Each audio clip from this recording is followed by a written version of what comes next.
Chapter 1, in which we are introduced to Winnie-the-Pooh and some bees, and the stories begin.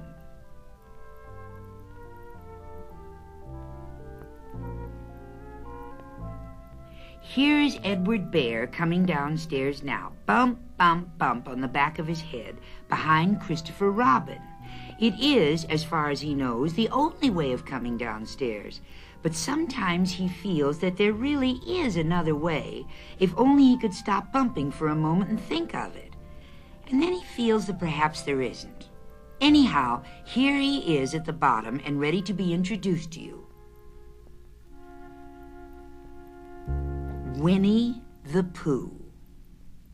When I first heard his name, I said, just as you were going to say, but I thought he was a boy. So did I, said Christopher Robin. Then you can't call him Winnie.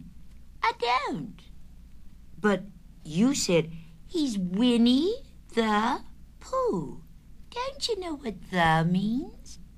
Ah, yes, now I do, I said quickly, and I hope you do too, because it is all the explanation you are going to get.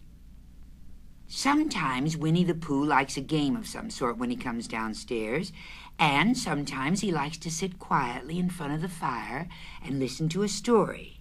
This evening, "What about a story?" said Christopher Robin.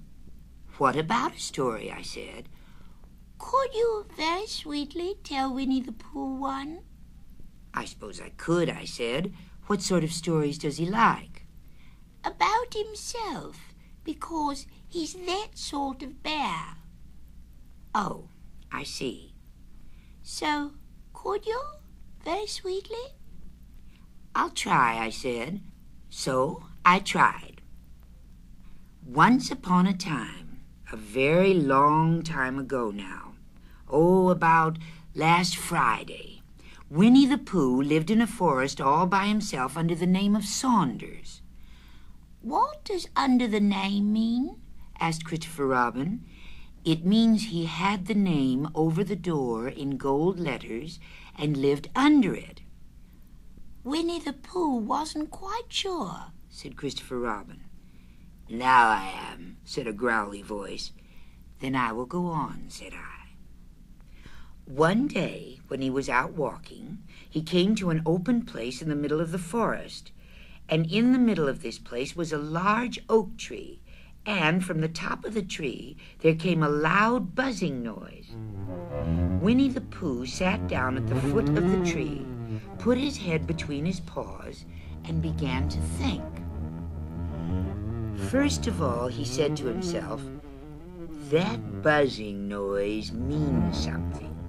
You don't get a buzzing noise like that just buzzing and buzzing without it meaning something.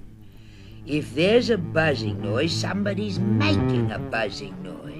And the only reason for making a buzzing noise that I know of is because you're a bee." Then he thought another long time and said, "And the only reason for being a bee that I know of is making honey." And then he got up and said, "And the only reason for making honey is so I can eat it." So he began to climb the tree. He climbed, and he climbed, and he climbed, and as he climbed, he sang a little song to himself. It went like this.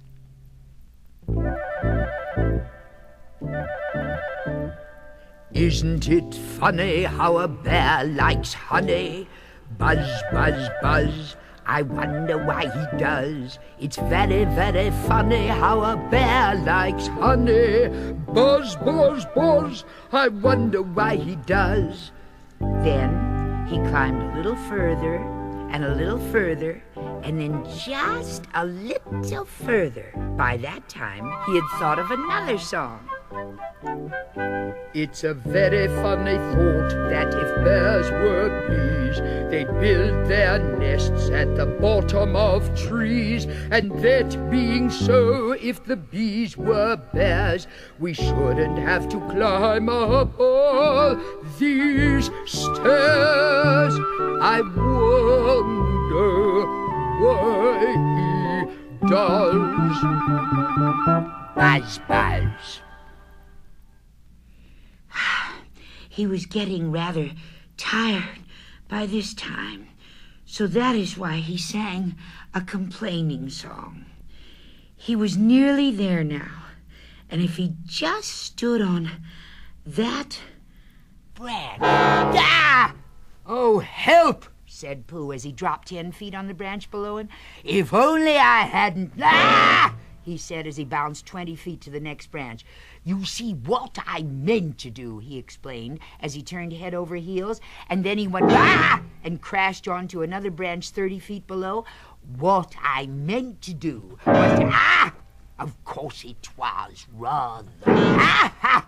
He admitted as he slithered very quickly through the next 6 branches. It all comes, I suppose, he decided as he said goodbye to the last branch, spun round 3 times, and flew gracefully into a gorse bush. Ah! It all comes of liking honey so much. Oh, help. He crawled out of the gorse bush, brushed the prickles from his nose, and began to think again. And the first person he thought of was Christopher Robin. Was that me? Said Christopher Robin in an awed voice, hardly daring to believe it. That was you. Christopher Robin said nothing, but his eyes got larger and larger, and his face got pinker and pinker. So Winnie-the-Pooh went round to his friend Christopher Robin, who lived behind a green door in another part of the forest. "Good morning, Christopher Robin," he said. Good morning, Winnie-the-Pooh, said you. "I wonder if you've got such a thing as a balloon about you." A balloon? "Yes, I just said to myself coming along, I wonder if Christopher Robin has such a thing as a balloon about him. I just said it to myself, thinking of balloons and wondering." What do you want a balloon for? You said. Winnie-the-Pooh looked round to see that nobody was listening, put his paw to his mouth, and said in a deep whisper, "Honey." But you don't get honey with balloons. "I do," said Pooh. "Well, it just happened that you had been to a party the day before at the house of your friend Piglet, and you had balloons at the party. You had had a big green balloon, and one of Rabbit's relations had had a big blue one and had left it behind, being really too young to go to a party at all. And so you had brought the green one and the blue one home with you." "Which one would you like?" you asked Pooh. He put his head between his paws and thought very carefully. "It's like this," he said. "When you go after honey with a balloon, the great thing is not to let the bees know you're coming. Now, if you have a green balloon, they might think you were only part of the tree and not notice you.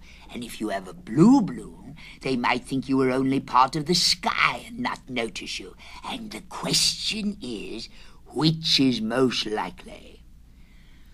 "Wouldn't they notice you underneath the balloon?" you asked. "They might or they might not," said Winnie-the-Pooh. "You never can tell with bees." He thought for a moment and said, "I shall try to look like a small black cloud.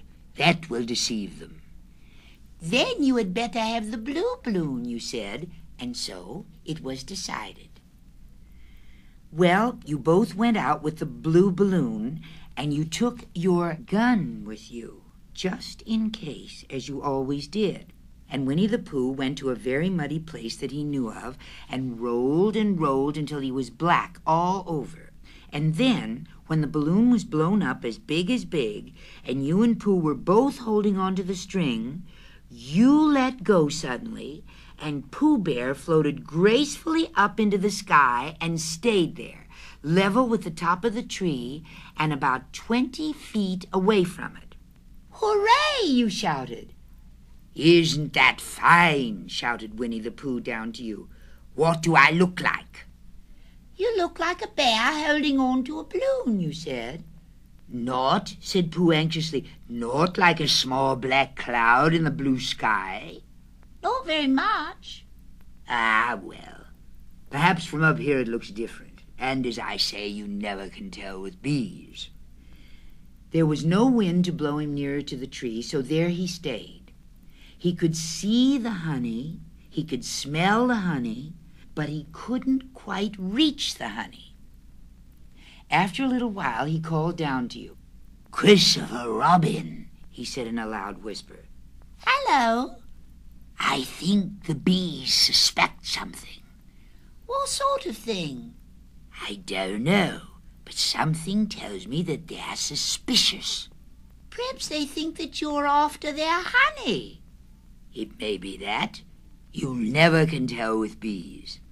There was another little silence, and then he called down to you again. "Christopher Robin." Yes, "Have you an umbrella in your house?" I think so. "I wish you would bring it out here and walk up and down with it and look up at me every now and then and say, 'Tut, tut, it looks like rain.' I think if you did that, it would help the deception which we are practicing on these bees." Well, you laughed to yourself. Silly old bear. But you didn't say it aloud because you were so fond of him, and you went home for your umbrella. "Oh, there you are," called down Winnie-the-Pooh as soon as you got back to the tree. "I was beginning to get anxious. I've discovered that the bees are now definitely suspicious." Shall I put my umbrella up? You asked. "Yes, but wait a moment. We must be practical. The important bee to deceive is the queen bee. Can you see which is the queen bee from down there?" No. "A pity. Well now, if you walk up and down with your umbrella saying, 'Tut, tut, it looks like rain,' I shall do what I can by singing a little cloud song, such as a cloud might sing. Go." So while you walked up and down and wondered if it would rain, Winnie-the-Pooh sang this song. How sweet to be a cloud floating in the blue. Every little cloud always sings aloud. How sweet to be a cloud floating in the blue. It makes him very proud to be a little cloud. The bees were still buzzing as suspiciously as ever. Some of them, indeed, left their nest and flew all around the cloud as it began the second verse of this song. And one bee sat down on the nose of the cloud for a moment and then got up again. "Christopher, ow, Robin," called out the cloud. Yes? "I have just been thinking, and I have come to a very important decision. These are the wrong sort of bees." Are they? "Quite the wrong sort. So I should think they would make the wrong sort of honey, wouldn't you?" Would they? "Yes. So I think I shall come down." How? asked you. Winnie-the-Pooh hadn't thought about this. If he let go of the string, he would fall, bump, and he didn't like the idea of that. So he thought for a long time. And then he said, "Christopher Robin, you must shoot the balloon with your gun. Have you got your gun?" Of course I have, you said. But if I do that, it will spoil the balloon, you said. "But if you don't," said Pooh, "I shall have to let go, and that would spoil me." When you put it like this, you saw how it was, and you aimed very carefully at the balloon and fired. "Ow," said Pooh. Did I miss, you asked. "You didn't exactly miss," said Pooh, "but you missed the balloon." I'm so sorry, you said, and you fired again, and this time you hit the balloon. And the air came slowly out, and Winnie-the-Pooh floated down to the ground. But his arms were so stiff from holding on to the string of the balloon all that time that they stayed up straight in the air for more than a week, and whenever a fly came and settled on his nose, he had to blow it off. And I think, but I'm not sure, that is why he was always called Pooh.